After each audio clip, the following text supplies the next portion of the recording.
காலை வணக்கம். இது எங்கள் சுய சிந்தனை. சூரிய சமையல் பெட்டி. தலைப்பு: சூரிய ஒளியை பயன்படுத்தி உணவு சமையல் முறை. நோக்கம்: சூரிய ஒளியின் வெப்ப ஆற்றலை பயன்படுத்தி உணவு சமைக்கும் ஒரு எளிய கருவி உருவாக்குதல் ஆகும். தேவையான பொருட்கள்: கார்போர்ட் பெட்டி, அமிலம், அமிலபாயில், கருப்பு நிற பானை அல்லது பாத்திரம், கண்ணாடி தாள் அல்லது பிளாஸ்டிக் மூடி, பசை, கத்தி அல்லது ஒரு கட்டர், சூரிய ஒளி. செய்முறை: ஒரு பெரிய கார்போஹைட்ரேட் பெட்டியை எடுத்து அதன் உள்ளே அலுமினியம் பாயிலை ஒட்டவும். பிறகு பெட்டியின் மூடி பிரதிபலிக்கும் பலகை வெட்டி அதற்கு அலுமினியம் பாயிலை ஒட்டவும். அதற்கு பிறகு பெட்டியின் அடிப்பகுதியில் கருப்பு நிறமான வண்ணம் பூசவும். இதனால் வெப்பம் சீராக உள்ளுறிஞ்சும். பெட்டிக்குள் உணவு வைக்க கருப்பு பாத்திரம் வைக்கவும். அதற்கு பிளாஸ்டிக் தாள் அல்லது பிளாஸ்டிக் மூடியை கண்ணாடி மூடி அல்லது மூடவும். இதனால் வெப்பம் வெளியே போகாது. பிறகு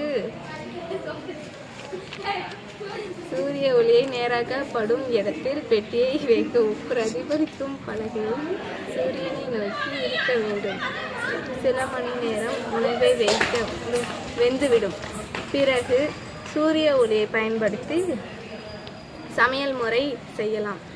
அறிவியல் கொள்கை: சூரிய ஒளி பிரதிபலிப்பு வெப்பாற்றல் கருப்பு நிற வெப்பத்தை உறிஞ்சும். கண்ணாடி மூடியை வெப்பத்தை அடக்கி வைக்கும். இதுவே அறிவியல் கொள்கை எனப்படும்.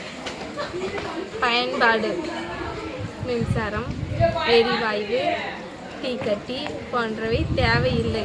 சுற்றுச்சூழல்: தீங்கில்லா சமையல் முறை, புதுமையான சக்தி வளம். சிறந்த உதாரணம்: பணம் மற்றும் சக்தி மிச்சம். இதனால் நீங்களும் செய்ய தயாரா? பெரிய கார்போ பெட்டியை எடுத்து அதன் உள்ளே அலுமினியம் பாயிலை ஒட்டவும். பெட்டியின் மூடியை பிரதிபலிக்கும் பலகையை வெட்டி அதற்கு அலுமினியம் பாயிலை ஒட்டவும்.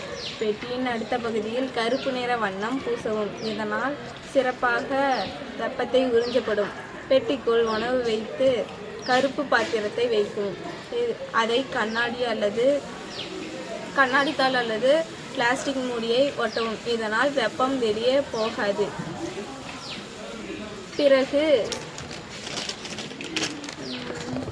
சூரிய ஒளி நேராக படும் இடத்தில் பெட்டியை வைக்கும். பிரதிபலிக்கும் சூரியனை நோக்கி இருக்க வேண்டும். சில மணி நேரம் உணவு வெந்துவிடும்.